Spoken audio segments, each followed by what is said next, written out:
Go for it. Okay. All right. Thanks to everybody for joining in on a hopefully what I hope is a short meeting. So we do have a quorum. All of the board members are accounted and present. Item number 3 is the NorthStar update.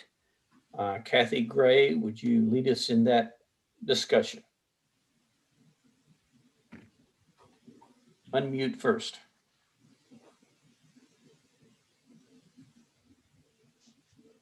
You're still muted, Kathy. Everybody's seen the contract, I hope. We sent out a couple of versions, but the last version went out late last week. If there's no further questions, I did get 1 or 2 today and I think Friday, and I answered those. So I think I am ready to make a recommendation to vote on this contract and go forward with the NorthStar project. Okay, so that's a motion to approve there. Do we have a second on Kathy's motion to approve? Brian, Matt, you got a question? Yeah, just a point of order. In this transmission, we should reference the fact of the PowerPoint presentation given at the December board meeting is extremely detailed and can answer the questions for the membership as it relates to how it may or may not interface with them, that resource is available, and we'll be glad to send additional links on that as well. Thank you. Good point. Okay, thank you. Okay, Jim Adams. I will, on the record, say that there are a couple of points within that PowerPoint that may not be accurate, though. So might need to have some review of that.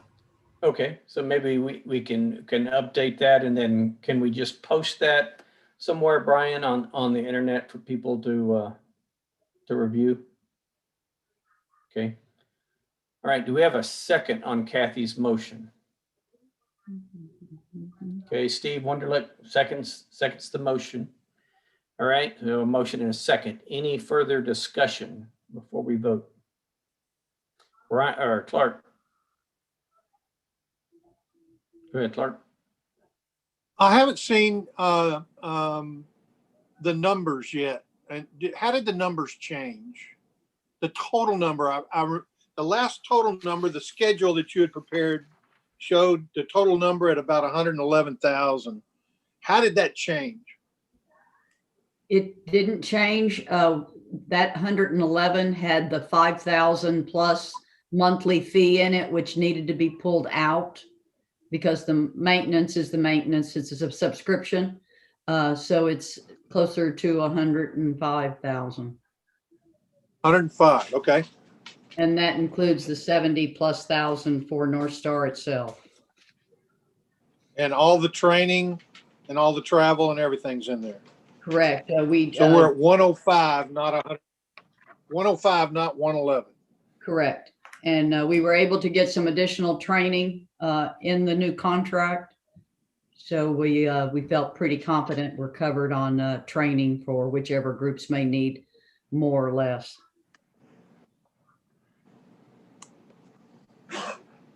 Okay. Okay, did the 105 have in it 3 months of dual operating?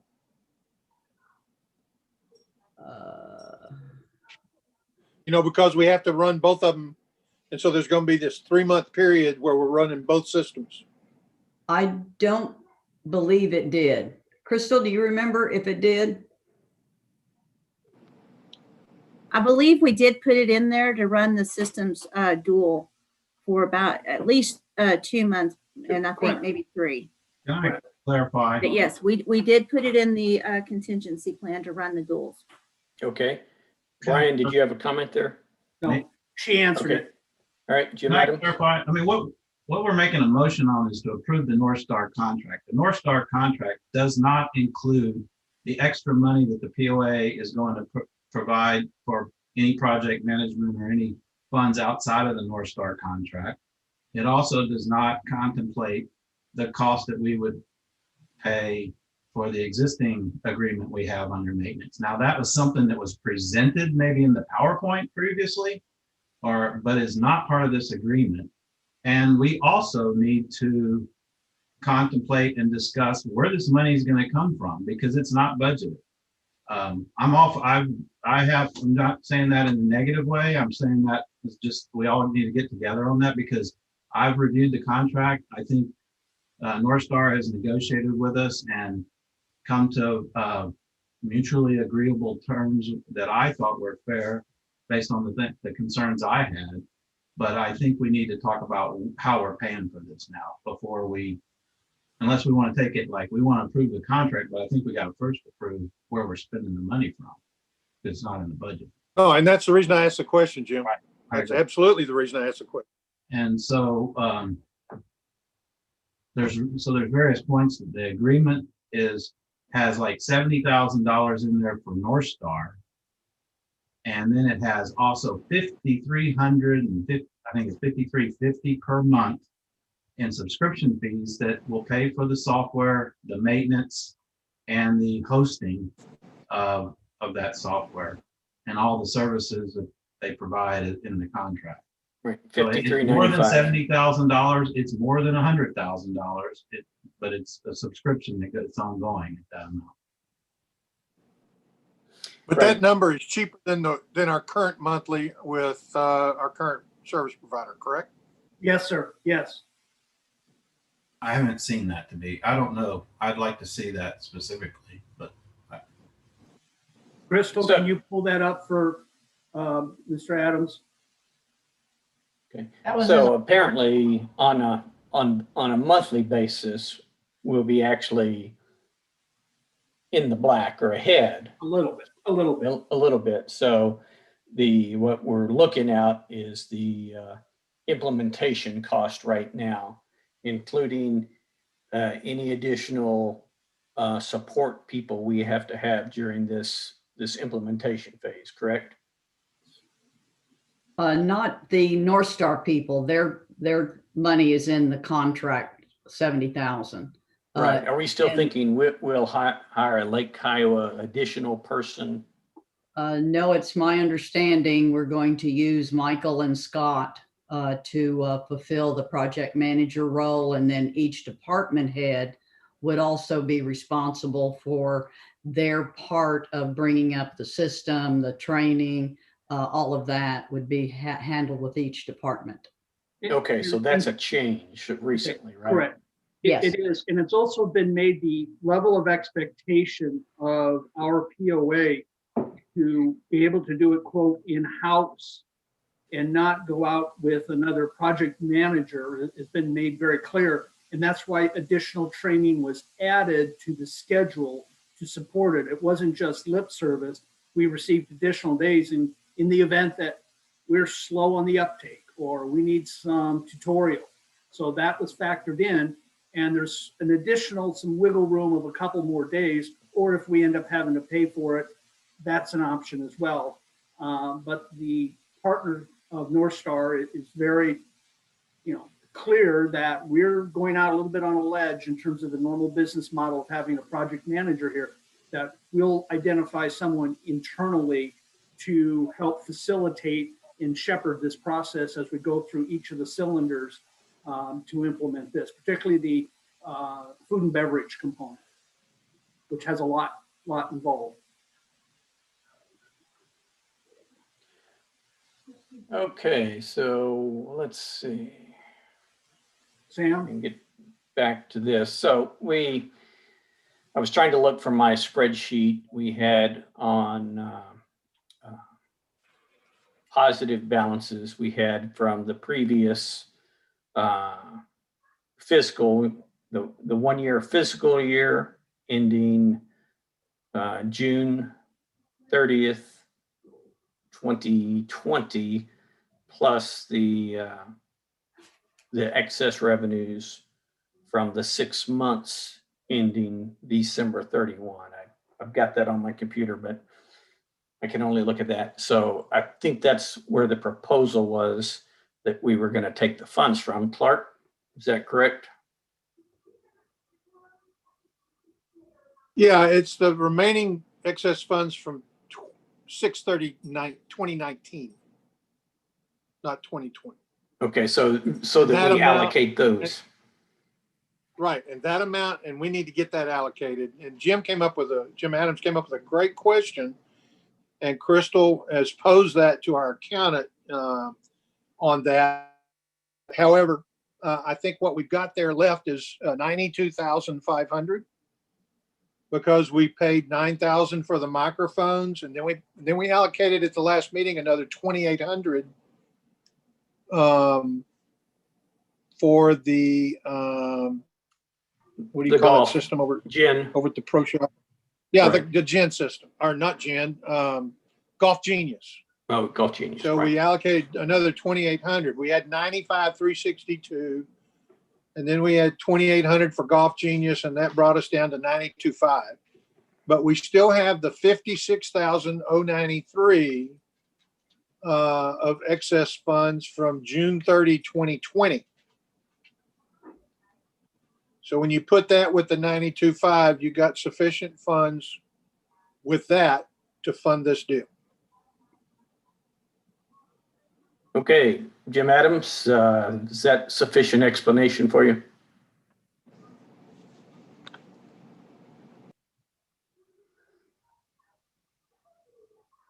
No, I'm on board with what Clark's saying, as long as we amend the motion that the funds are coming out of that money that Clark just mentioned, that excess money.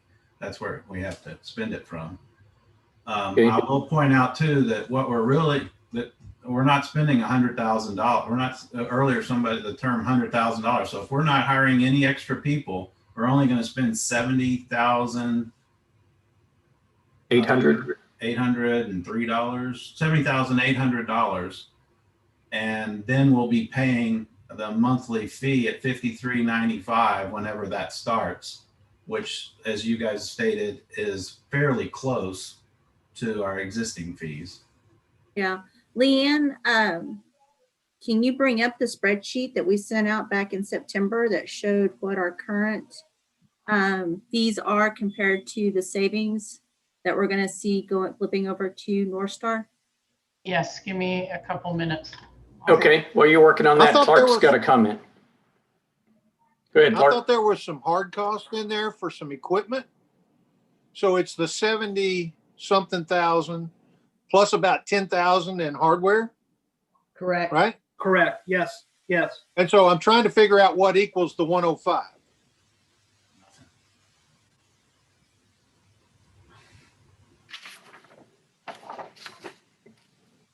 Yeah, I don't have a printer here with me, so Yeah, it was not only some computers, but also some printers, some very specific, printers for the kitchen use, as well as for the front of the house as they project a receipt for the member. And, So the and that's what, 105, the 105 is 78. Give me those numbers. 78, 70,800 to 70,800. to NorthStar. Right.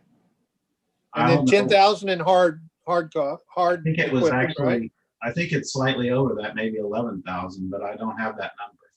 I was looking for it, but I. It- what we're isn't all- that what Leanne's going to show us? There we go. So this is what I have. I'm hoping I'm not muted. Can you guys We can hear you. Okay, good. This was the original numbers that we have, and I'm not sure if this fluctuated some. I may have, but That's the monthly. Yes, that's the monthly. And if they fluctuated, it's minimal changes. And then I believe Kathy's the one that has a spreadsheet that shows the cost of upfront. the equipment. Yeah.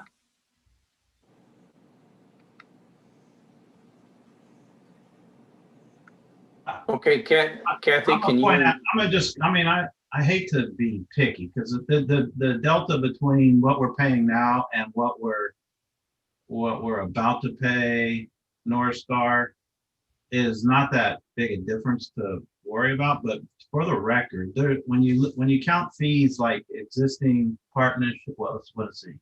What's under the title business partnerships that will cease with NorthStar? I think when you have e-rent or something or global payments, I think that comes right back in under a new agreement. So it's not fair apples and apples. I think I'm saying this right. There's some of those things still have to be like credit card processing and that kind of stuff goes away, but comes back in a different form.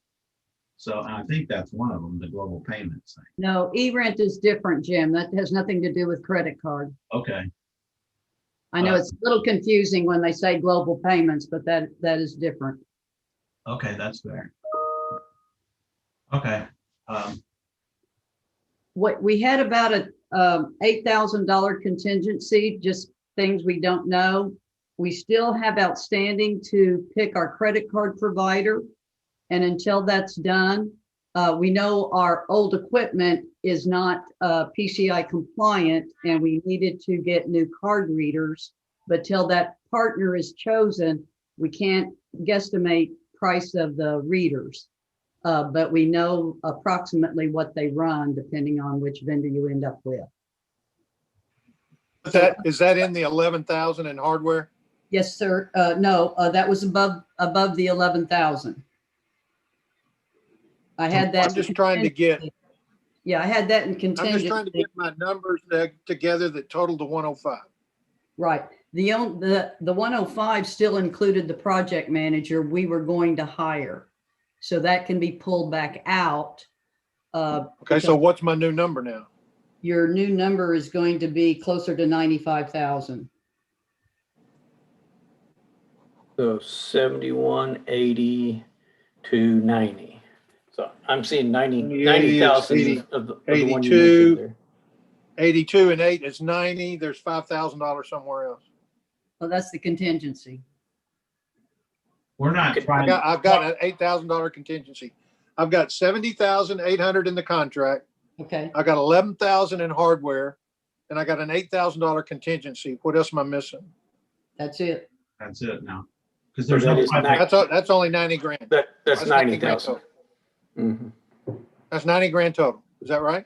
Yes. And so if we look at 90 grand total, then we've got 92.5 in the excess cash flow from June 30, 2019. And that needs to be spent before June, all right?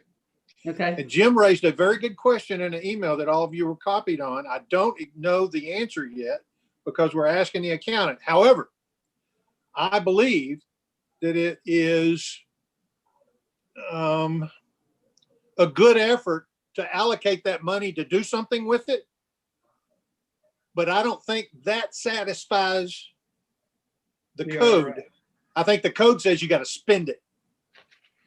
Okay, so what we did was say we were going to spend this money to cover the negative of the budget for the coming year.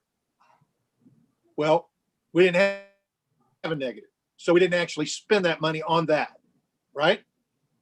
But I think the code, I'm guessing now, I'm not sure, but my best guess is, without talking to the accountant, is we've got to spend it, not allocate it.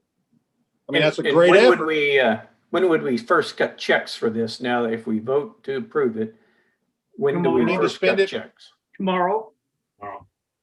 We need to Okay. spend this money by June 30. Got it. Okay, thank you. Clark, question. Kathy, can you, Jim? When you said when we have excess in the budget, was that for that 6-month budget? Is that going to be an audited budget on itself, the 6 months? Because we're not out of, if it's an 18-month budget, we're not really out of the budget.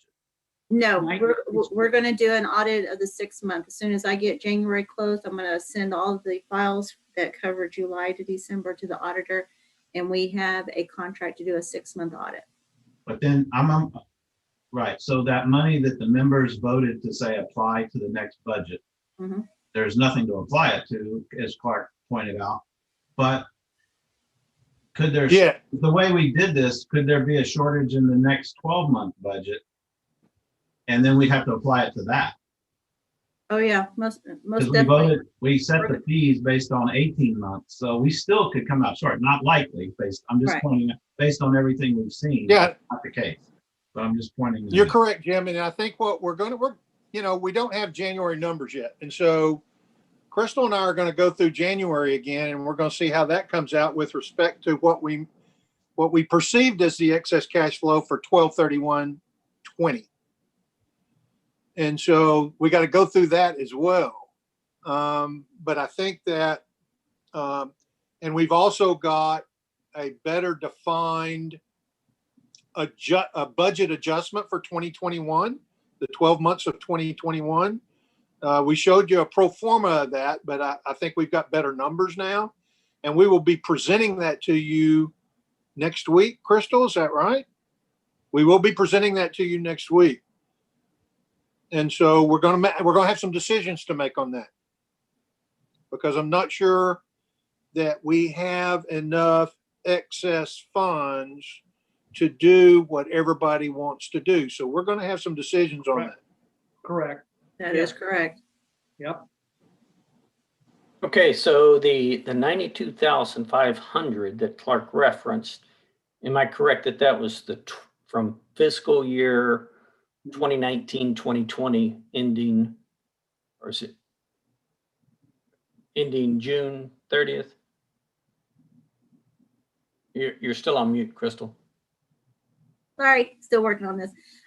No, the 90,000 is going to come from the 2018, 2019 budget. Okay, audited numbers. 2018, 2019. Okay, Yes. so I'd like suggest that Kathy amend her motion to specifically state to use, and I would suggest up to $92,500 from our fiscal year 2018, 2019 excess funds for this project. That'd be acceptable to everybody? Okay, Kathy, can you remake your motion to say specifically where these funds will come from? Yes, I am requesting the 92,500 for the NorthStar project from the allocated money that was left from June 30th, 2018 to 2019 funding. Okay. Any further questions now on that? Sam Samuels. Yeah, I've got just some a minor, I guess you'd say, question here concerning the training. I see that we've got 23 days of training for $1,200. If the training is not necessary, is there things that NorthStar will kind of reimburse us or give us money back, or how's that going to work, or would it work? The training is very much necessary. We won't be backing off any training. We've got so many people to train, and that's why Brian worked hard at getting us some additional training days. That wouldn't be the bucket that I'd go after to save money. We need that training, and we may need additional training post-implementation because our turnover rates are not the best, and we've got to keep these people trained. Okay, I have one other question, and this is concerning property access. I'm sure it's covered, but just kind of the way it's written here, I had a question about it. It's got property access, front desk, front gate, gate door lock, control appliances. Now, is that exactly what they mean, front gate? Or what about the east gate? I mean, is that counted as being part of this front gate option here that they got? Yes, both gates are part of it. Okay, thank you. Mm-hmm. Any other questions for Kathy? Okay, hearing none, let's go ahead and vote on the motion. You need a second on that amendment. Okay, Steve seconds the amended version. So all in favor say aye or raise your hand. Aye. Okay, looks like everybody there. So the vote was unanimous there. Thank you. So we're set to go on that. And does Brian sign that agreement with NorthStar? Not yet. No, it'll require your signature, Rick, and mine. And we'll need to do that tomorrow and then cut a check. And it's my understanding a NorthStar representative would be available to, show up and pick up the check. So very nice of that. Yeah. They're ready to move. Yeah. Right. Good. Okay. I'm around. I think I have a 2:00 conference call, but other than that, I'm here all day, Brian. Okay. Thank you. And I need to sign the audit too from the 2019-2020 fiscal year. Yes. Did Yeah, we ever you need get to that have- letter? We were waiting on that Les Sweet had written. Yes, I got a copy of it and everything Good. looked good because it was just the Okay. form that they had provided. So Okay, good. I'll come over and sign both these agreements, then the audit and the NorthStar thing. All All right, right. very good. Okay, item number 4, Architectural Control Committee, Jim Adams. We have a proposed re-subdividing and replatting to discuss. Good, Jim? Yeah, in your packet, you'll see there is the notes we used in our architectural control meeting, and it's lot 1721, 151 Blackfoot Trail. Essentially, the owners of 2 separate properties next to each other are wanting to redraw the line between their properties. There was apparently there was some concrete poured over the line in the past, and they're just trying to clear that up now. So they're redrawing the line. There's really not much that the ACC or this board really can rule on other than we need to approve it so that it can move forward to the commissioners for a replat. So the ACC committee did review it, and all is in order. And I would just recommend that we approve this line, property line change, and they're passing it on to the commissioners for replatting and filing with the official records. So I would make a motion. Well, I'll make a motion that we approve the property line change for lot 1721 and as described and presented. And I'll leave it at that and answer any questions. Okay, so we need a second and then we can discuss it. Do we have a second? So Randy Romine seconds. So, okay, so we have a motion and a second.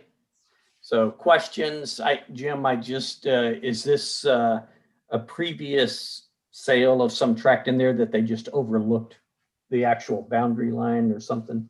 No, somewhere, and I don't know the full history, the cement on the driveway of one of the properties was poured over the actual property line.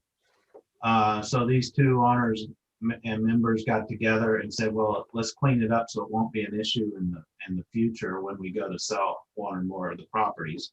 So they agreed to have a transaction between the 2 to change the property line. Does that answer your question? Okay, so we don't even know how long ago the mistake happened, but apparently in the past. I have no idea. Nothing Jim, recent. It was about a year ago when they agreed to pour the concrete over the property line, but the 2 owners agreed to that. And like you said, one owner is concerned that if the other owner sells the property, are they going to want them to tear that driveway out? So that's why they want to replat this. Did they agree to pour the concrete over the property? Yes, line? yes. It was a mistake, or they agreed? No, they both agreed to it. And now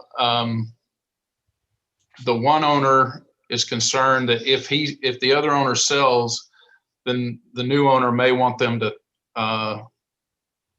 either take over that concrete or tear it up and get rid of it. But both owners agreed, because they have grandchildren that utilize that space, that they would pour the concrete, and neither of them had an objection to it. So I understand. I just, for the record, I don't remember the Architectural Control Committee approving, at least since I've been around, approving cement being poured over a property line. Right, but we do approve when two driveways come up to abut each other. Right. And in fact, if you look at the Hunter Miller house, the tennis courts cross the boundaries between two separately constituted lots. Yeah, but those are owned by the same person. But yeah, Correct. but you're right. But nonetheless, even on my property line, near the front, near the street, there's concrete that attaches both properties, and Right. it was agreed to by both owners. So Yeah. So good. Well, I'm glad they're cleaning it up. Okay. Any other questions for Jim on that? Okay, we have a motion and a second. All in favor, say aye or raise your hand. 1, 2, 3, 4, 5, 6, 7. I think that's everybody again. So unanimous vote. Thank you. Okay, Eastgate project update from Sam, Brian, and I guess possibly Scott. So, Sam, you want to lead that right now? I'll get it started. We've come to the point to where we feel that we're ready to move on the East Gate. And if you'll remember back at least a year, maybe more, we gave a PowerPoint on exactly what direction we wanted to go with it, as far as the additional lanes and the arms and et cetera. And Scott, I believe, has a PowerPoint just to kind of refresh everybody on what we're going forward with, and also some of the information as far as what we're projecting as far as the cost. So Scott, are you ready there to kind of show something? Yeah, I'll go ahead and share my PowerPoint here. It's actually PDF, so I can, hang on 1 second. This one here. Okay, can everybody see this, my screen, and also hear me? Yes. Okay. So I put the project summary together, updated it back in last year. And what the different costs would be, depending on how much concrete we were going to utilize, or if we were going to do the resurface the area with asphalt as it is now. So I have 3 different cost factors. The main cost here is our anchor group guys. And that includes right now we have this quote for 3 gate arms. There is talk about adding a 4th. We'll get to that here in a second. This is basically installation, wiring up, and other gate controller issues or installations. It does not include any electrical, does not include any underground work other than certain conduits that will go to each of the pedestals that will be placed for the anchoring of these new gate arms. We've got Carmelo. Most of you are familiar with Carmelo. He does a lot of concrete work for us. I've got a couple different prices in there. So it's the direction that we're looking to go, which I think we are pretty sure how we want to do this. And I'm going to just kind of scroll down. And if anybody needs a copy of this, I can email it out to everyone. But we've been sitting on this for a while. We're ready to go get this Eastgate renovation project going. Again, this is just Anchor Group's main cost for what they're going to do. Now, we took a visit down to Con Plantation, which is down there in Granbury, Texas, and Kathy and I, and previous with Charlie, and I think Tracy also made the trip, in Norma Desolates. And we were just amazed at how much traffic using these magnetic arms were handling so much traffic flow. It was amazing.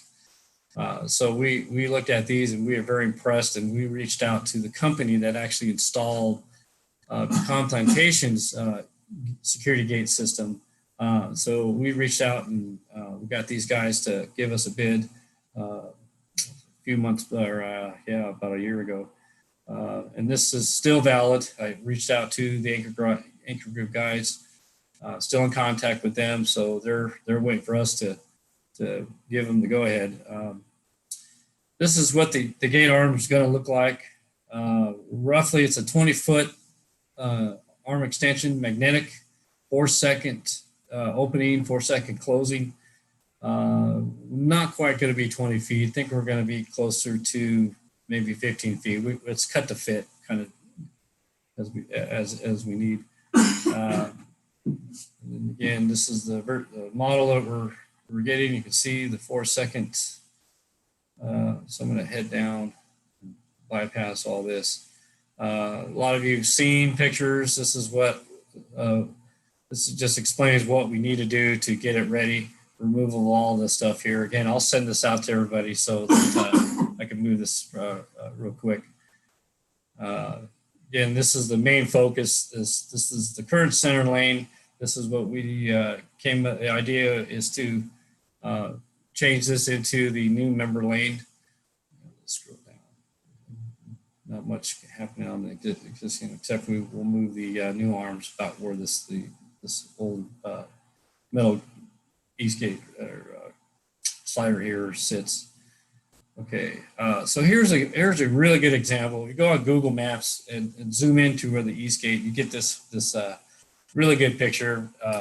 Couldn't have it at a better time, and you can see the reason for extending the gate arms to where I'm pointing right here gives the semi vehicle more staging area to position himself properly, and allowing a member to have enough room to actually come into the east or the center lane here. We are talking about adding a fourth gate here for tailgating issues, and also possibly preventing members from coming in the east gate with their boats. As you know, they're supposed to check in and check out with the front gate security.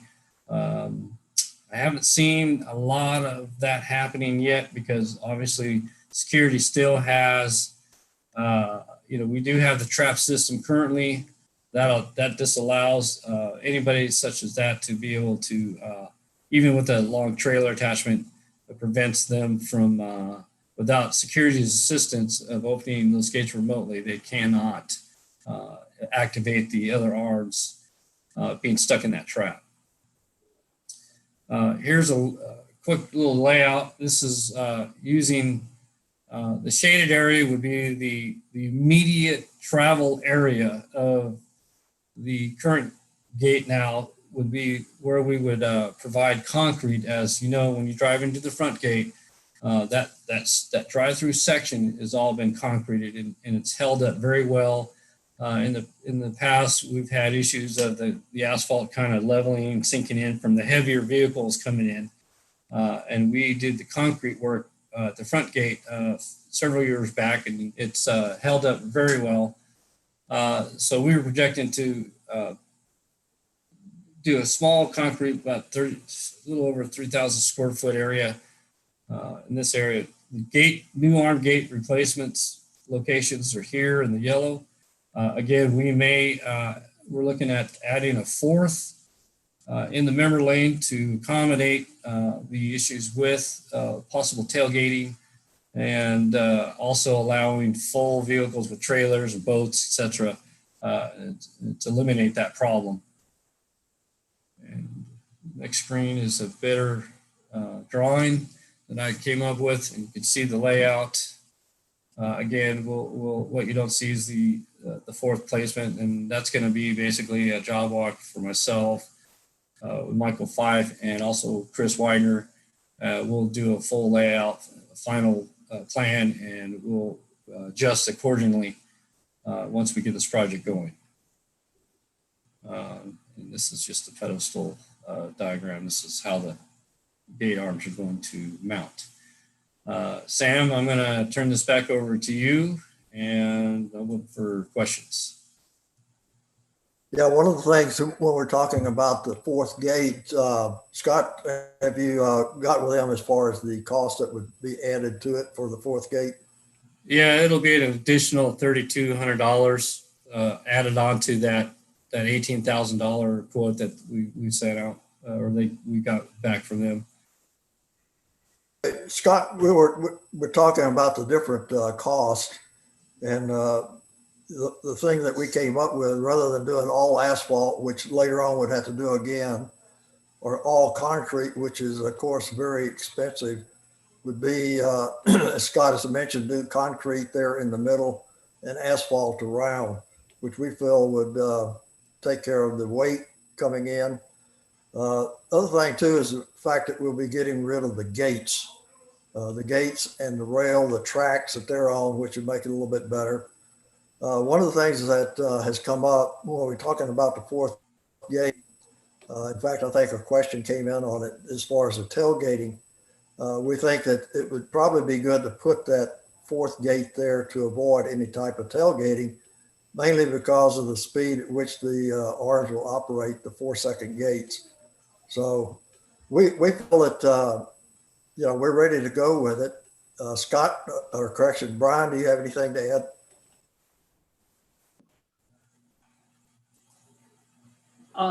No, and I've been following this to the best of my ability the last couple of months on this, but the prioritization, I just want to make sure the board understands why the East Gate needs to happen before we realign and take a look at the front gate. The volume back there, the speed in which it can develop and get people in and out so much faster. And right now, the hindrance that the east side of the community, which has a larger population than the west side, goes through on a daily basis. This will impact your fellow membership directly. And this is more of a need than a want. If you notice too on the PowerPoint that Scott had, I was going to mention to you, we show that far right gate, it was listed as guest, but that's also where the commercial vehicles will come in. It would be the guests and the commercial vehicles. Residents would come in through the center gate, which we think would make it a whole lot faster getting people into the area. So anybody, questions? Looks like Jim Fox has a question. Sam, Scott, what prohibits tailgating on the guest gate? Why would you not need another gate over there?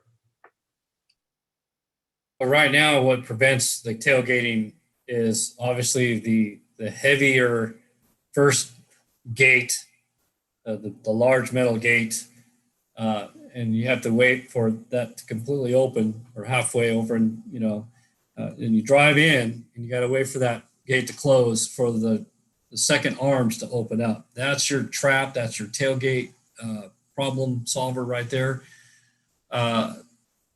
It's a good question on these newer, faster gates.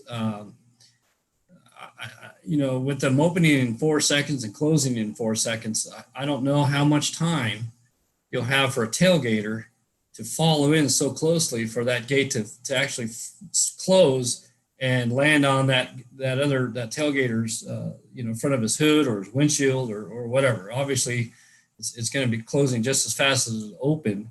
And it's a good question. I've seen these gates operate over there at Pecan Plantation. They're really quick. And so just adding that fourth gate, just because it was brought up several times, was one of the bigger questions when we were looking at creating that center lane as a new member toll tag only lane. And then, of course, the current guest lane would be, extended, much larger staging area, and that will still remain security controlled, where they will not have a toll tag. So you will have to call security ahead of time, and that way we're trying to speed up the traffic off 211. So that we can get our members in, especially at the 5 o'clock hour. Right now is a 30-second wait time per vehicle to enter in. So just changing out the gates currently where they're at now, and not, you know, looking at the center lane, but just changing out those two gates there with two of the magnetic arms, you're already speeding that baby up, you know, versus 30 seconds. So whether we do the whole project like we planned, or however you guys want to do it, do it in phases, do the guest lane, right, and put the new arms there and get that going so we can accommodate for the front gate guardhouse renovation. I would say we've been planning this for over a year and a half. I'm ready to do the whole thing. I think the members, their feedback when we first looked at the gate project, a lot of people were really ecstatic about, you know, opening up that center lane as a member lane. Scott, let me see if I can get a little more clarification on the outside lane. So Okay. a large truck, he drives up, calls the front gate and says, I'd like through. Gate opens up. He gradually makes his way through. Let's say it takes him 10 seconds to get through, right? Right. Is it purely sensor driven? Once the end of that truck, it senses the end of that truck, it drops the gate right after it. Yeah, yes. And currently, that's how it's set up now. We have loop detectors that detect.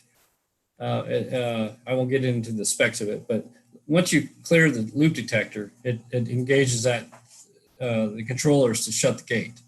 The other one is we have the photo eyes, which is infrared beam. We have 4 of those sensors at where the heavy metal gate is, and that allows you to travel in and set yourself for that to enter into the trap. Once you clear those photo eyes, then the heavy gate will begin to close about halfway to 3/4 way shut, and then the inner arms will open up and allow that person to shut. Now, large semis, now they do have to check in with the security first, and security will check the weight of. Normally, we'll ask the weight of the vehicle because we try not to allow them to go, you know, through the front gate and then make that right-hand turn and go over the bridge.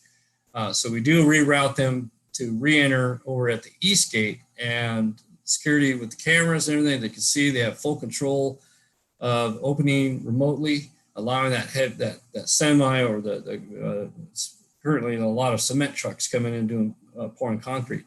So security right now, they have the ability to remotely open the gate for those people that have already checked into the front gate. If they do not, and a lot of times GPS will reroute them to the east gate where it takes them to the shortest route. They sit there and they'll figure it out, or they'll turn around, U-turn, and go back to the front gate to check in, then reroute back because we tell them to. But right now, security, without them checking them in, they won't let them in. Scott, could you answer the question, what's going to happen with the new gate? You just described what's happening already. Could you answer Rick's that would help. on the guest gate with one handle? How is it going to open and close? Only on, or is it going to have a controller, or is it going to be controlled by? Yes. If you guys like, I can bring up that PDF again. Sure.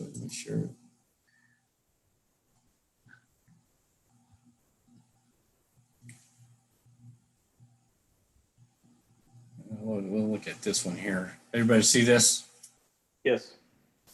Okay, so this drawing here is what we think is going to the new locations of the new magnetic arms.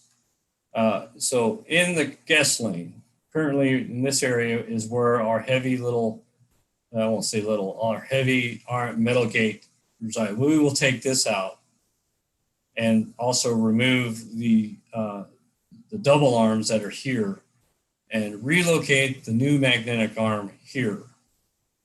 So if you're driving in, this lane is going to be secured will be controlled by security only. There will not be a toll tag reader on this end. This is going to be for the heavier contractor vehicles, concrete trucks, semis, the bus gate or the bus coming in to drop off the kids after school.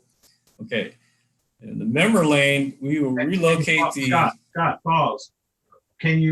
That gate, you said it's security controlled, so the security will have to be called to open it, and they will have to, and then when they see the vehicle go through that gate, they will close the gate.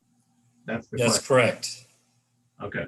Yeah, the switch. How do they get called? How do they get called from this gate? Is it there's a device? They call the security office. Right now, there's no device. There's no device that's currently. When we go to the NorthStar system, we will have the ability to install QR code readers that will allow your homeowners through the new NorthStar app. We'll create a whole new QR code that can be sent out to your guests that are coming in. We haven't decided whether we're going to actually put one in the guest lane or we're just going to keep it in the member lane only. So all of these connections, all these new gate arms, these will connect directly to our existing controllers that tell the gate system how to operate. Okay, so it's no different than what we have now. All we're doing is really putting in new, faster, fancier gate arms. Well, it is different because you only have one gate arm, and so the question becomes: is security going to close the gate, or is an optical device going to close the gate, or what's closing the gate? Because somebody could be right behind that semi truck and just fall right in. Well, that's where you have your loop detectors, and that's where you have your sensors. Once your vehicle passes that point of entry and clears a sensor, which is how we're currently set up, we're just going to have newer sensors. Once your car passes that, it closes the gate instantly. It holds it up while you're blocking the little the beam, and once your car clears that beam, the sensor reactivates. It's going to shut. For clarity, in the guest lane, when security has to open the gate, once the gate opens, now an optical device or a sensor is going to close the gate. Is that what you're saying? Yes, you're going to have your loop detectors that we currently have. Okay, I don't know if you go through the east gate or not, Jim, but we have sensors. We currently have. I understand what happens now. I'm asking what's going to happen in the future. I think that's what Rick asked. Yeah, that's the same thing's going to happen. That's back to there's only one gate. I'm sorry, it's not the same. That's back to my original question. Also, is that if you're putting a second gate on the member lane, yes, and you then put in a QR code reader that allows guests or other people to go through one gate, on the guest lane, why don't we have a second arm there, or at least plan to put one in there too? Because in the guest lane, well, we can. It seems like you should do it for two.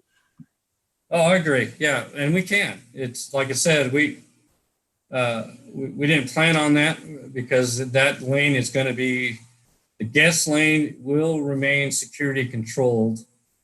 Okay, so yes, if you have a big concrete delivery, these guys have to check in with security at the front gate first, get checked in, and then they'll have to be rerouted if they're traveling to the east side, because we don't want them to go across the bridge over there by the dam. So they already have to check in with the security. They'll reroute them back over to the east gate entrance to use the guest lane. And from there is where security will remotely open those gates for them so they can get in. Now the member lane. I'm sorry. Go ahead. No, go ahead. Keep going. I'm sorry. I interrupted. Yeah, it's okay. It's each, right now, the current setup is we have photo cells and we have loop detectors. Okay.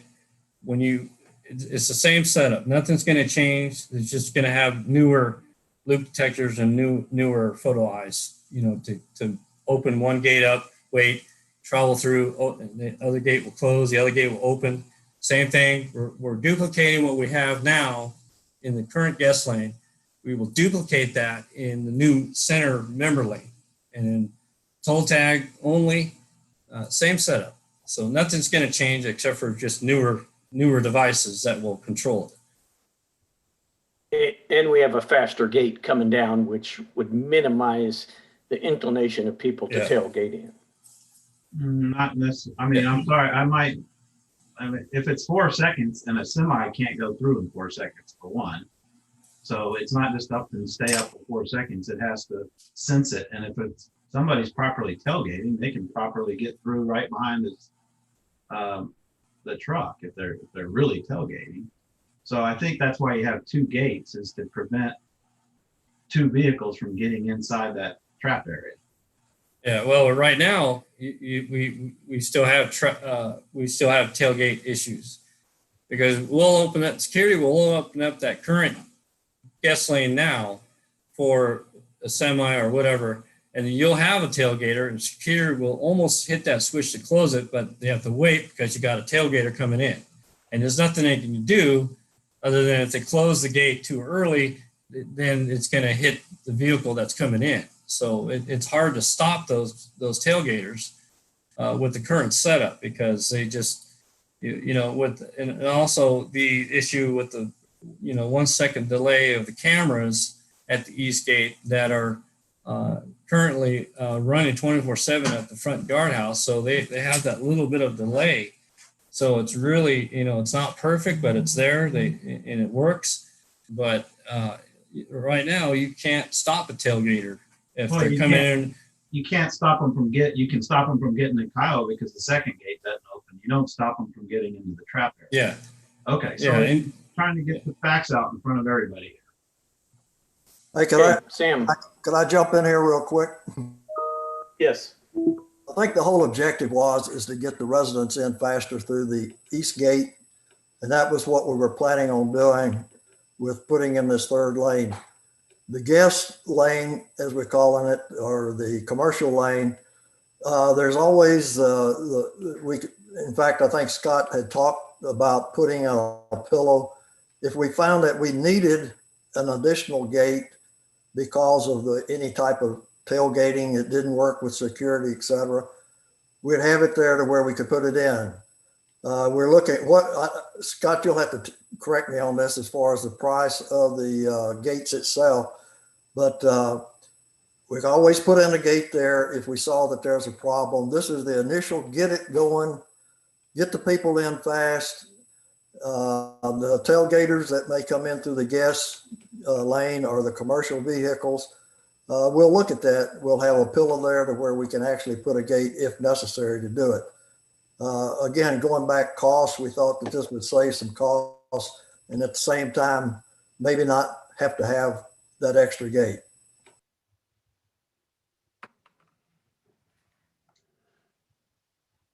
Is that correct, Scott, as far as the pillow? Yes, that is correct.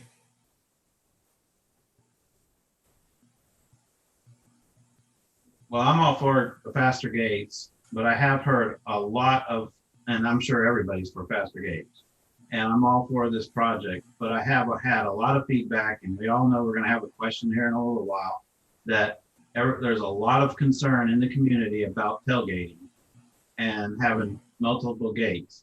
And so I would be for some kind of proposal that says, we will allow we'll test it without the second gate, and one or both get in both lanes. But if we should need it, we should allow for this project to have that much money to provide that extra gate should it be needed, for sure. Yeah, and I'm prepared to, even if we, in the event that we may not need that other gate, I'm still going to plan, to put it, get it set up. So if we ever needed to, it's set up, because once we get the concrete in there, if we do the concrete, but, I'm going to think ahead and for future, we'll make sure that we have everything in place, including the QR readers. Will be one QR code reader there for the new member lane. So the location of that hasn't been identified yet, of exactly where. We'll do a final walk and lay everything out, and then we can go from there. But we will make sure, plan ahead, future wise, we will have extra conduits. We'll have extra, concrete pillars that, in the event that we add a fourth or a fifth gate if we needed to, so we'll make sure that even though we may not need it right away, we will make sure that we are prepped and wired for it in the future. Great, very good. Other questions for Sam or for Scott or for Brian? So, yeah, Jim? we're saying that there's no communication right now between, or in this plan. This does not include communication to the guardhouse from the guest lane, so that some guest or some commercial business can drive up and communicate with the guardhouse to ask to open the gate. Yeah, with the NorthStar system, yes, that's what the I QR. It's not, well, that's a QR code, but the guest doesn't have a QR code necessarily, or nor does the commercial business, not necessarily. Yeah, and also intercom, it'll be an intercom feature as well. So there'll be an intercom there at the gate, is what I'm asking. Yes. Is that part of this proposal? That's actually. When we get asked by you guys to approve a project, I'd like to know what all is in the project. Or are we going to have to come back? Right now, this proposal is just I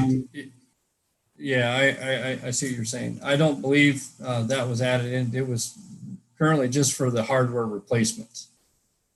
That's what I'm trying to find out. What we decide on, how we want to, with NorthStar, I've reached out to them and see what intercoms, they got some great hardware pieces that will tie into the existing gate hardware as well, and run all over a network. So be like a nice, it's a, can't remember the model there. Anyway, yes, NorthStar has all these additional features that we will be able to tie in at a later date with this if we buy the right hardware and we propose that later down the road, so that's additional cost to have that additional QR readers and additional wiring and additional intercom systems or whatever. That's what I'm trying to get to. Is it included or not? No, it's No, not. it is not. It is not included. Right. The functionality is available to us. Our main goal is to fix the east gate because it keeps breaking and we can't find parts. So our main objective was to get the gates replaced to buy us time for the longer term decision. And we checked into NorthStar's capabilities, which they have like an ATM machine you put there for a guest or a vendor to talk to security. But that's not in scope, but we made sure if we wanted to take it to that level, we could at a later point in time.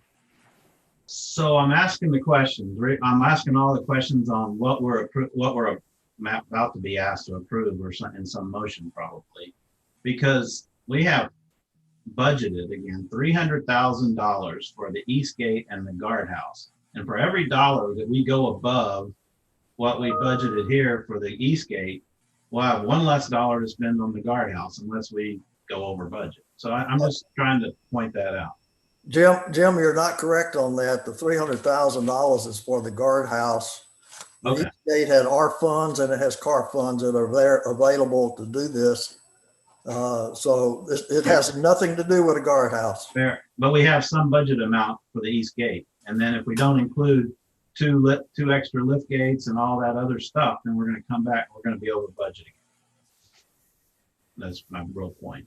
So I just want to make sure we know what we're spending and where we're going to spend it from again, just like anything else, instead of doing it part way and then come back a few months later. We understand, Jim. We understand the issues. Okay. Let me ask Brian or maybe Scott a question. So let's say a truck full of lumber or a concrete truck drives up to the east gate. They use their cell phone and say, and now they're in the new third lane. They say, hey, I'm here for a delivery to, 1207 Tiger Drive West, whatever it is.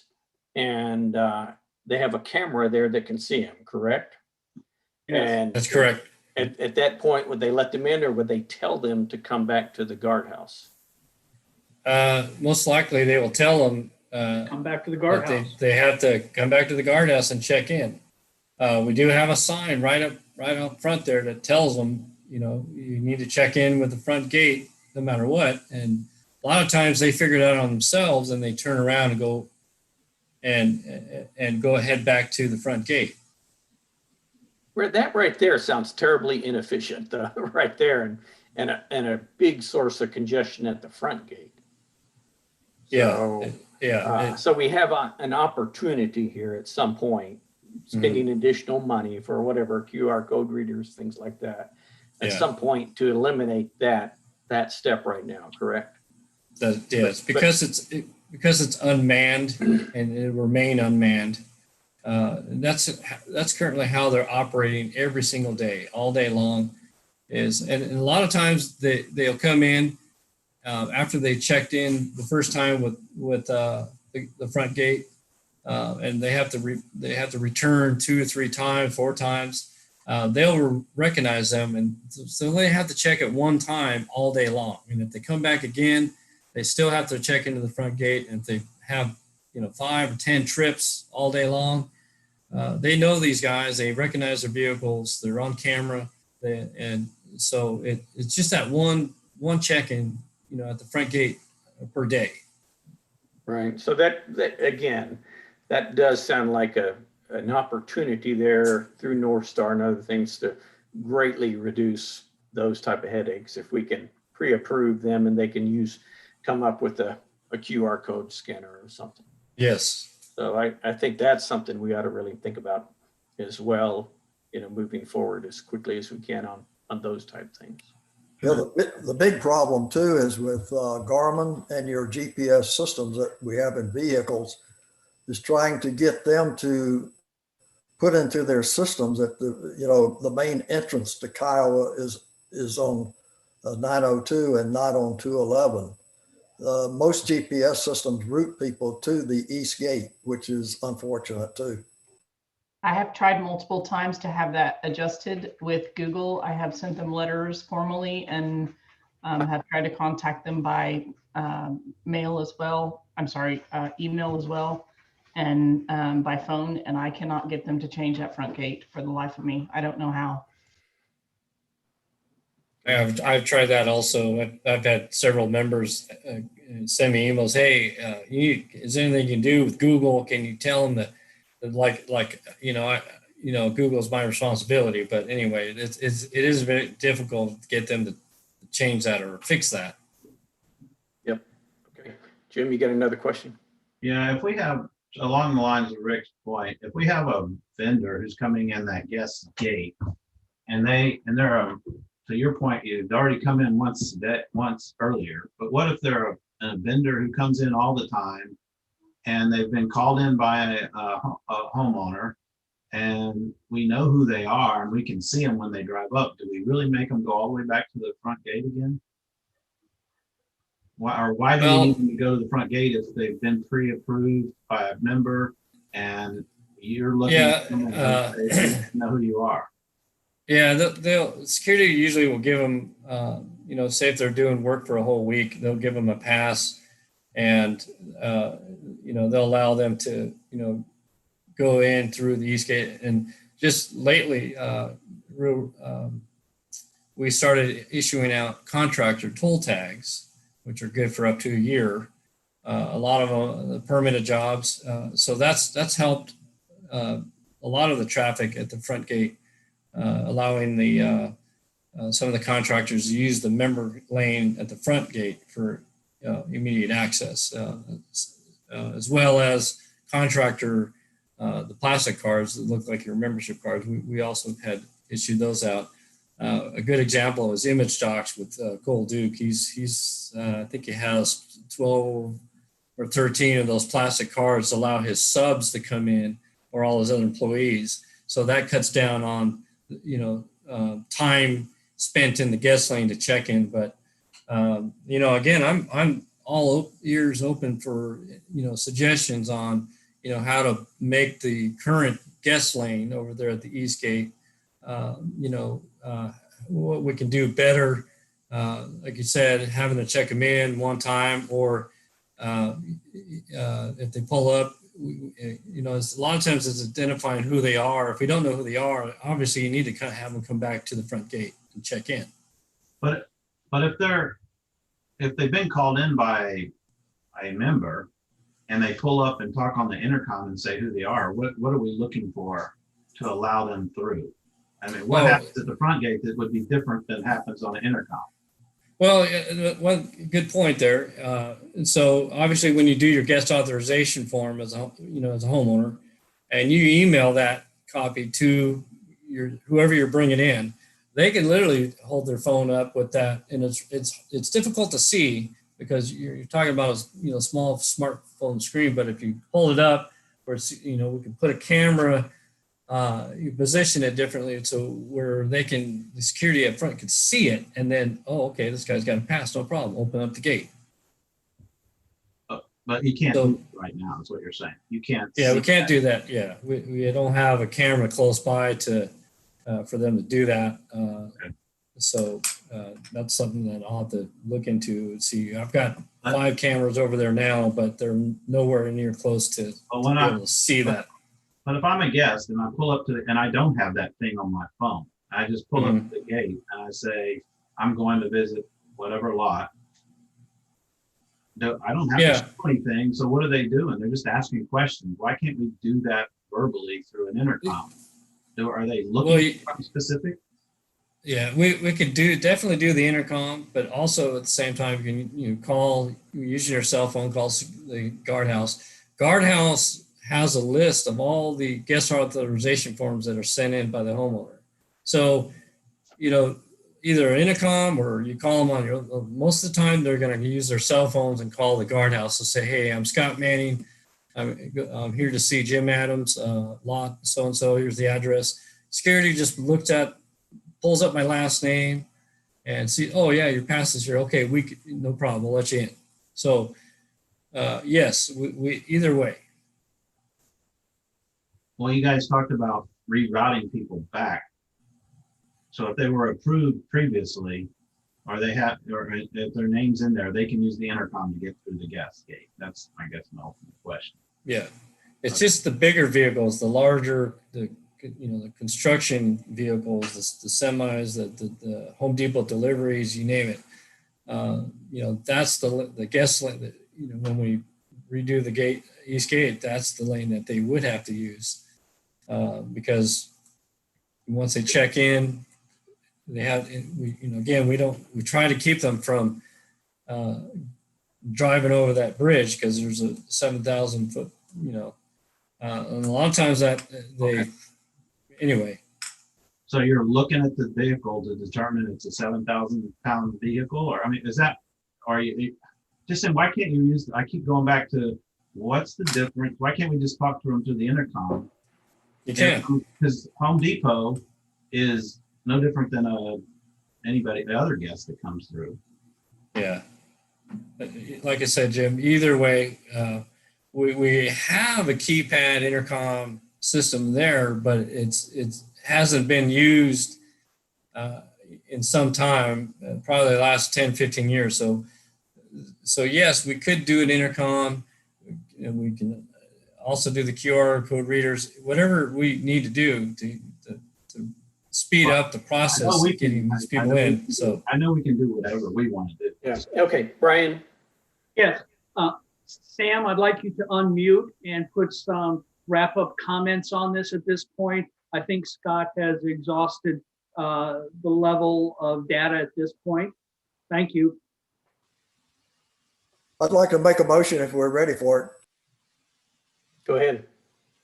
I'll make a motion that the Eastgate upgrade project as presented be approved by the board with funding not to exceed $65,000, with funding from the ARP fund of $30,000 and the CARF of $35,000.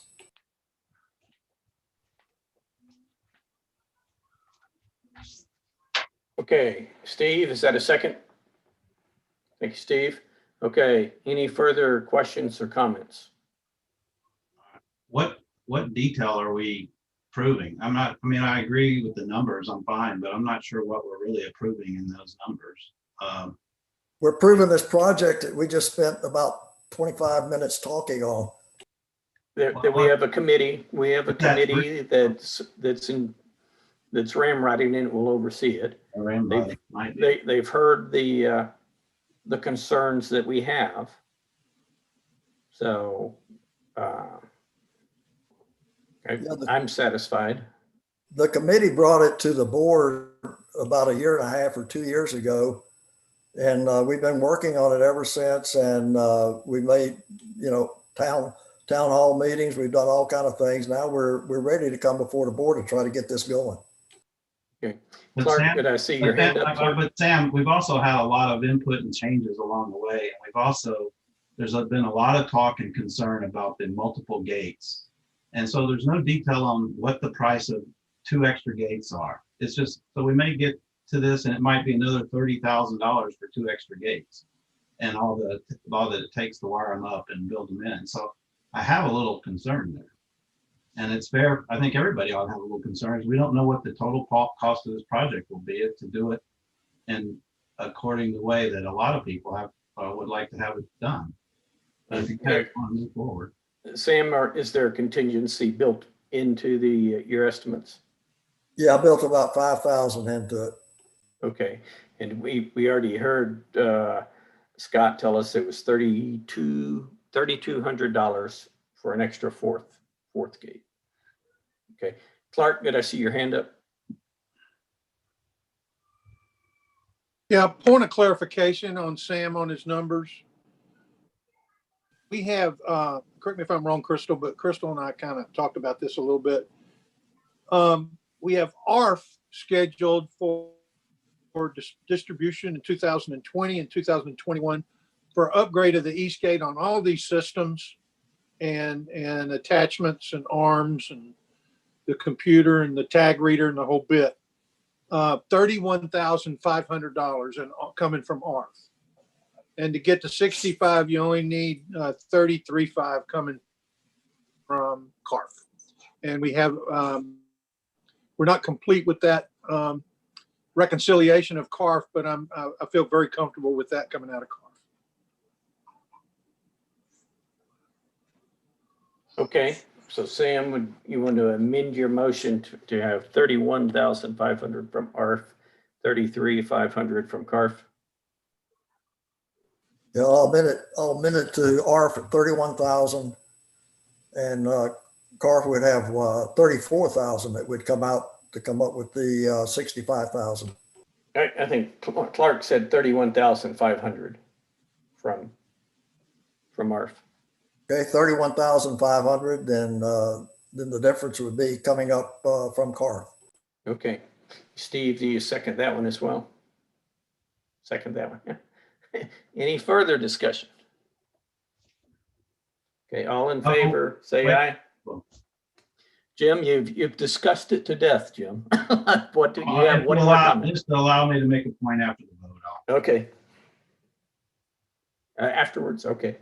All in favor, say aye or raise your hand. Okay, I think that's everybody. So, okay, motion passes. Okay. Jim, one more comment? Yeah, I just asked that the staff include in our packets in the future for the detail around what we're being asked to vote on.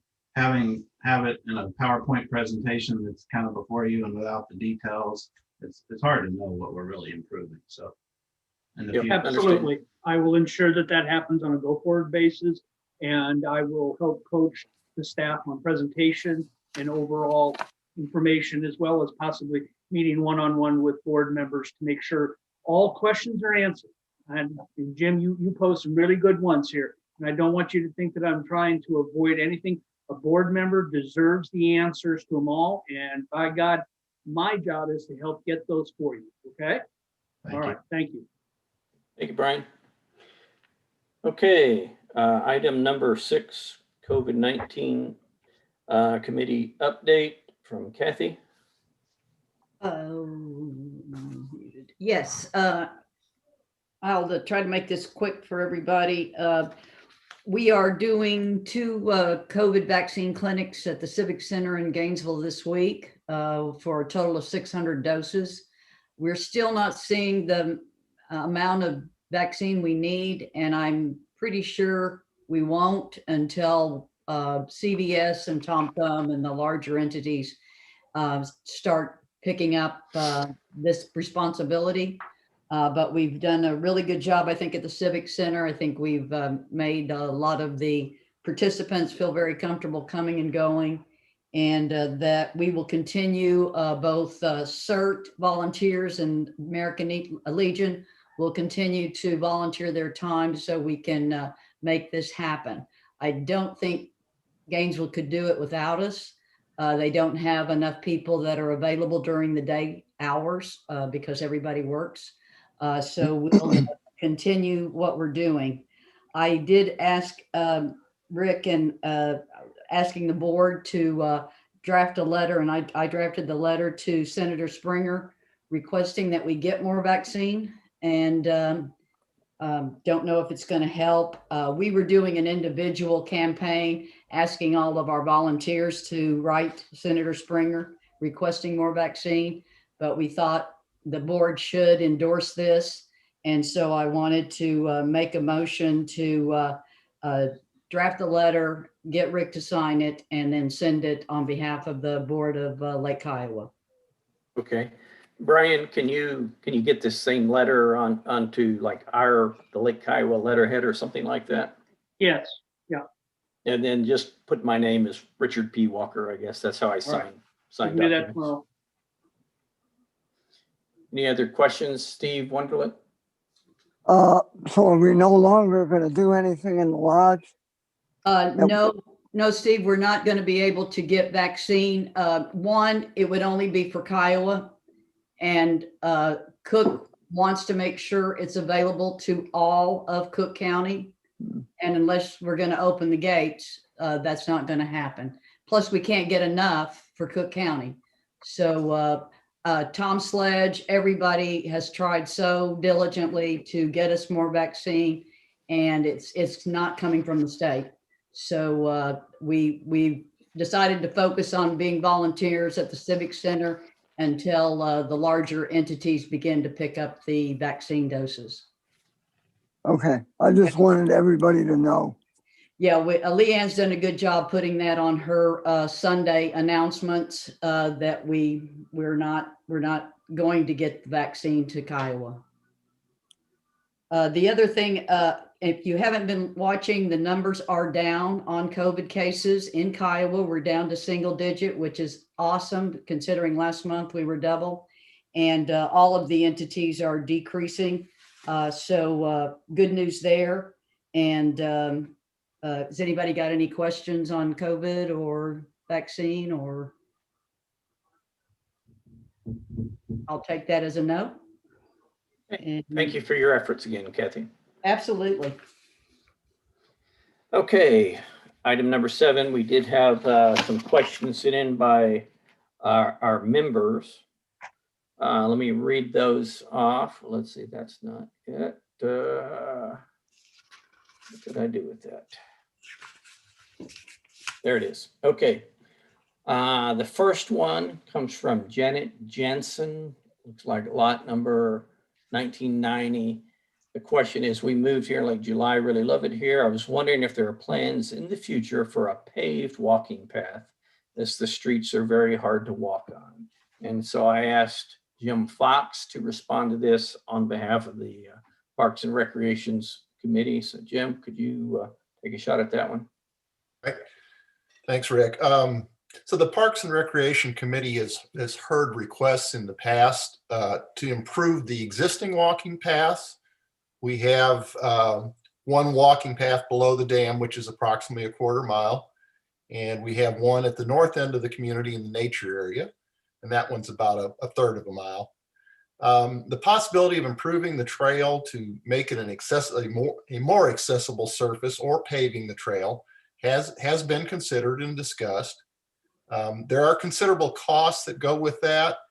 And if we want to pursue that further, I believe we really need to look at it in the budget process, which we will be starting late summer or in the fall. And along with that, there's also the priority of making or adding trail improvements that need to be looked at in the long-range planning process. We have to consider all of the community requests as they come in as part of that process. There is another opportunity, perhaps in the future, to add a walking path or a trail. We have some undeveloped property near the golf driving range. There's 52 acres of land over there. If that's developed in the future, there's a possibility we could add a longer path over there. But there are no imminent plans or funds available to develop the property. The Long Range Planning Committee, the Land Use Committee, and Parks and Recreation have all been looking at some development concepts for that land. And a loop trail has consistently been considered as an important element of that concept. The other thing is we have a community survey coming up. So just encourage everybody to weigh in on that survey. And if there's interest in trail improvements, there's an opportunity in that survey to state your desires on that. So that survey will begin this month too. So hope that helps. Very good, Jim. Thank you. Thank you for a good answer there. Next question came from Craig Stevens, lot 389. I'd like to know the reason for the rule change about boat and RV placement change to 40 feet. Is this the first step in banning all parking on private property? I moved here to have a boat and beginning to see a camel's nose under the tent. As I understand, the previous rule was 30 feet property line, which was from the center of the street, not the edge. I had to move a motorhome because I encroached slightly on that line, which is fine because the rule was in effect when I moved in.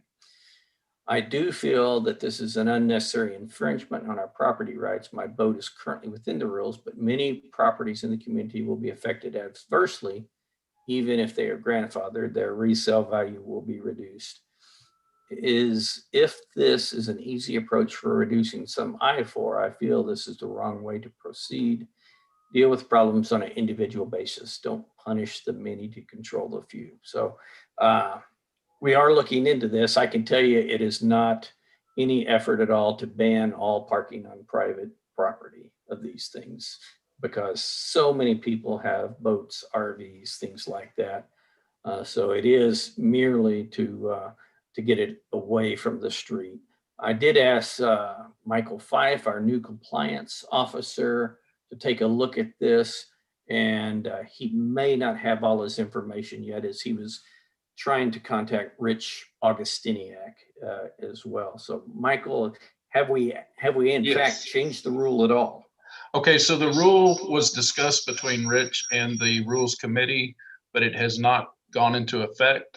So, and the rule change was to make it easier for the homeowners to measure from the edge of the road, because that typically doesn't change much, but trying to measure from the center of the roadway and then determine what the property line is and then measure 30 feet from that. They figured the easier way would be to take the edge of the roadway and measure 40 feet in from the roadway. That has not gone into effect. And Rich is actually, when I talked to him today, he said he has not been enforcing that rule because he knew the change was coming. And I don't know how the 40-foot information got out there before it was actually approved to be changed or even offered to the community for input. My understanding is that it's not been offered through the communique for input. If anybody knows differently, that would be news to me. But from what I discussed with Rick today, the 40-foot, and I think that's what's creating some confusion with the question was for the only 40-foot they knew of was from the golf course. Now we have a 40-foot from the roadway. So it needs to be really well defined if that rule goes into effect. So as I understand the rule, it's 30 feet from the property line. From the property line. Right, which is kind of hard to find, apparently. Right. And so Rich's thought was to, well, let's add 10 foot to that and let him measure from the center of the road. No, from the edge of the roadway. Oh, from the edge of the roadway. Okay, so some people that might benefit, right? I guess if from the edge of the roadway to their actual property line is 15 feet, they may actually benefit from that. Is that right? That's my understanding. But if for some reason from the edge of the road to their actual property line is only 5 feet, it could negatively impact them. Correct. So that's why I say it needs to be well defined, whichever way you go, whether if you want to go from the center of the roadway or if you want to go from the edge of the roadway. Right now, if they have their property line surveyed, they could go 30 feet from the property line if they know exactly where that is. Correct. Got it. Okay, thank you for the clarification. Kathy, do you have a question there? Yeah, at least on Mohawk Cove and Kiowa Drive East, where Mohawk comes into it, our roads edges are eroding extremely fast because of all the construction and heavy vehicles. I would not be in favor of that. I think we need to stick with the center of the road because the edges are moving and the roads are getting more and more narrow. Okay, but we don't really, even the rule doesn't say anything about the center of the road right now. The rule says 30 feet from the property line. Is that correct? I don't know where the property line is. Yeah, that's the problem. And so we have two problems. We've done a lot of stuff and nobody knows where our property line is out front. So right. So we have two problems. If you're going from your property line, you don't know where it is unless it's just happened to have been surveyed recently. Yeah. Or we don't really know where the edge of our roads are sometimes because of erosion. So yeah, if we could come up with something from the center of the road that is fair to everybody, that might be a good way. But something to consider there. So Michael, it's kind of up to you in the meantime to figure out a way to enforce that till we actually get a specific rule in place. So Jim Adams, you got a question? It's more of a point. There was something in the communique that and it's required for us to put it in the communique to show the proposed rule change. So it is on page 3 of the communique showing the edits to that rule. But I agree with what you and Kathy are saying. There's a good point that we probably could bring some more clarification to it and help make it easier for Michael to enforce because he doesn't know where the property line is either. So there's some valid points there that we need to look at. But we can, way I understand it, and Brian or somebody can help, but we can modify that proposed rule however we want and vote on it in March. Okay, in March. Okay. All right. So let's all put that in our notes to come up with something from the center of the road that is still reasonable for those people who already have boats out there and everything. So, okay. All right. Thank you for your responses on that. It is, and thank you for our the question from Mr. Stevens. It is something that needs to be looked at in more detail. Okay, the next one comes from, and for some reason I don't have the person's name anymore. It's not showing up on my document, but it says, would the board consider, well, I think it was from Mary Cole, but I don't have her lot number now. Would the board consider putting up a sturdier fence on Kiowa Drive East by the new duplexes that are being built by the dam? And presumably that's outside of Lake Kiowa since we don't allow duplexes inside. So a lot of brush and undergrowth have been cut down. I'm actually not familiar at all with that project. I have seen people over there working, so I couldn't have told you what they were working on, but it is something we need to keep an eye on. Now the issue, I guess, is that how many fences do we have existing around the whole perimeter that would not be any better than those that Mrs. Kolb is talking about. So that's, I think we'll keep an eye on that and see if that does cause a problem. Brian, do you have any opinion on that right now?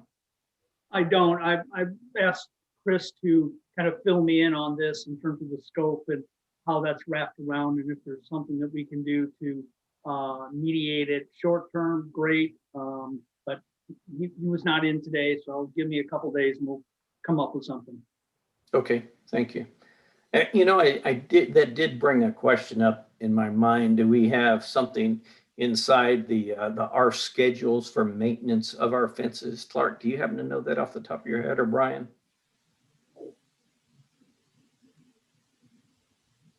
I do not know that off the top of my head. I don't remember anything in here being about fences, but I will definitely look at my schedule. Okay, thank you.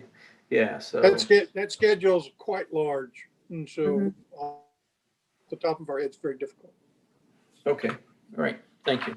Rick, just a point of observation. I have driven by there. I see what she has seen over there. We have a T-post with, I don't know whether it was smooth strand or whether it was barbed wire fence.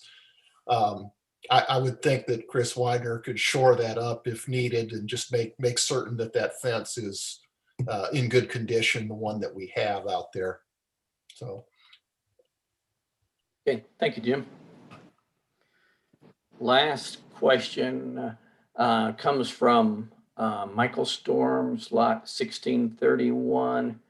And man, for some reason that whole question went away, but it had to do with the East Gate upgrade project and the potential for tailgaters. And he had made some suggestions previously how to address that. So I think we talked about tailgaters quite a bit and the concern about that in our discussion. So I don't know if anybody has anything else in there to add about that. It is definitely on our radar screen to ways to prevent that. So thank you for your question, Mr. Storms. Okay, I think that wraps up our regular session. Looks like we are going to have an executive session. Clark, you got a question? Clark? Do we have an executive session? Do we have an executive session? Yes.